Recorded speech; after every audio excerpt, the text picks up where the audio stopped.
भगवान से हम क्या प्रार्थना करें प्रतिदिन? हे भगवान, मेरे पैरों में इतनी शक्ति देना कि मैं दौड़ दौड़ कर आपके दरवाजे पर आ सकूं और तीर्थ क्षेत्रों की वंदना कर सकूं, मुनिराजों को आहार दान देने का मुझे सौभाग्य प्राप्त हो, साधुओं को। इसके साथ साथ मुझे ऐसी सद्बुद्धि देना कि सुबह शाम घुटने के बल बैठकर, आज सबसे ज्यादा समस्या ये राष्ट्रीय नहीं अंतरराष्ट्रीय समस्या है घुटने वाली, कि पहले बच्चे भोजन आदि करते थे, सब बड़े भी नीचे बैठकर जमीन में करते थे। धीरे धीरे स्कूलों से परंपरा शुरू हुई, स्कूल में बेंच पे बैठने लगे, बस में, ट्रेन में, अब धीरे धीरे मंदिर में भी कुर्सियों की व्यवस्था होती गई। किसी डॉक्टर ने बताया है कि ये डॉक्टर जो बोलते हैं कि नहीं ऐसे बैठना चाहिए, ये गलत है। अभी हमने कहीं पे सुना था या पढ़ा था, तो अपन की आदत वैसी ही बनती चली जा रही है। ठीक है, जो वृद्ध हैं अगर वो बैठते हैं तो मजबूरी है उनकी, चौके में भी कई बार मुनि महाराज खड़े होते हैं, उनसे भी ऊंचा बैठना पड़ता, तो वो मजबूरी है। लेकिन आजकल युवा भी बैठने लगे सब कुर्सियों पे। जो कुर्सी पे बैठता है भगवान के सामने, उसके जीवन में हमेशा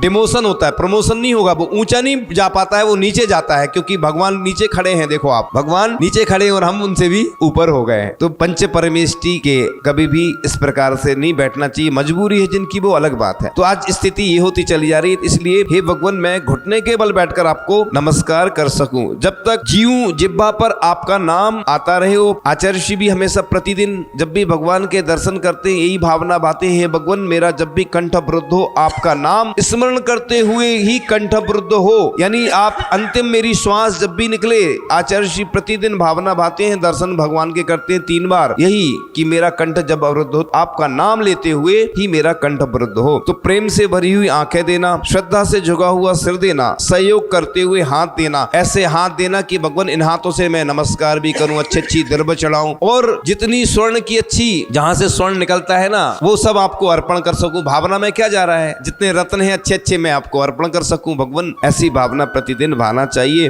और सतपथ पर चलते हुए पांव देना और स्मरण करता हुआ मन देना, और आप अपनी कृपा दृष्टि हमारे ऊपर बनाए रखना।